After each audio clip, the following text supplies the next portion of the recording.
all my Huey experience from not Southeast Asia, it was Southeast Oklahoma. And so we did all kinds of support missions. We did just general transportation. Some of the more interesting missions we did was with the Oklahoma Bureau of Narcotics, doing drug interdiction, such things as that. Those were usually sort of stealthy, so nobody really knew we were there. We would have a point of interest that we were assigned to look at, and we would. I remember one particular, we flew high altitude over this location, and there was nobody there, so we flew off a few miles and came up the creek. There are always all these places where they're doing agriculture or on a creek where there's water. So we flew up the creek and came to a low hover. You don't leave Huey, if you landed, we'll leave skid marks. So we came to a low hover. The officers jumped out, did their little surveillance, and we came back later and picked them back up.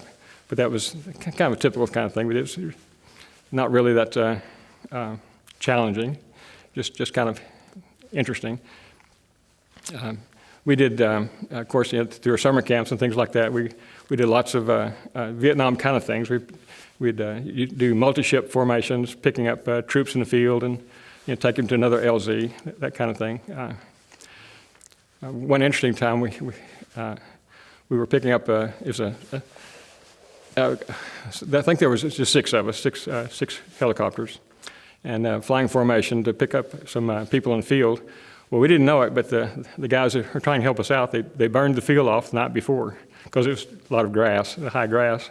So as we come to a hover, and a beautiful thing in a Huey formation, you've seen pictures where everybody flares at the same time. It's just a thing of beauty. But also what happens is all that downwash goes forward. So it picked up all this black ash, and we had a blackout. I mean, just in seconds, we were 6 formations, 6 helicopters in close formation, in a blackout. And all I remember was, Huey's got a glass chin bubble, so I looked down, there's a rock. So I just flew it to the rock. And I think everybody else did the same kind of thing. And we all left we didn't leave in formation, we left single ships. So those kind of things can happen. That's what they say about aviation, is hours and hours of boredom punctuated by moments of stark terror. Well, that was one of those moments of stark terror.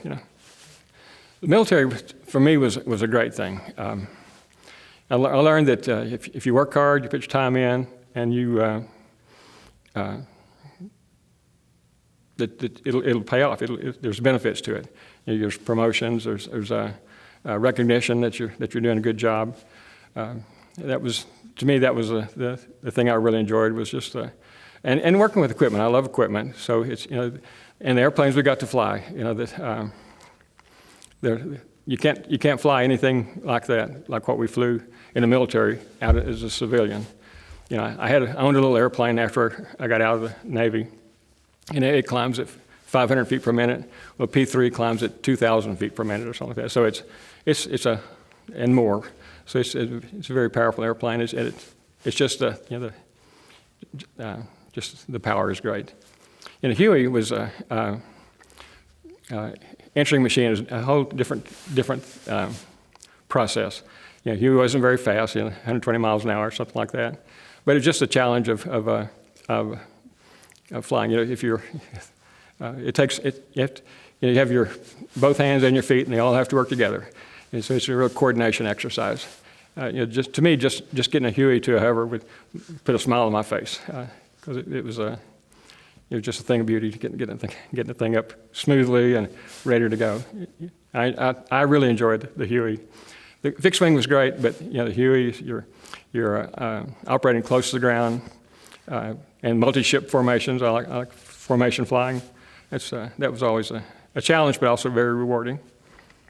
And that's the sort of thing you can't do unless you're in the military. Really, there's no civilian counterpart to formation flying like that, and the things we got to do. So it's just the experience that young men have from being around the equipment and the people. My dad was a World War II. He was not a pilot; he was a ground crewman. But on his tombstone, there's a silhouette of a B-17. He spent 2 years with in the Army Air Corps. It made such an impression on that young man that he carried that all the way to his grave. And I think that you see that a lot of military guys are the same way. In one way, you say they can't get over it, but the other, but it's so ingrained in our thought process that it's part of our life, and you never change.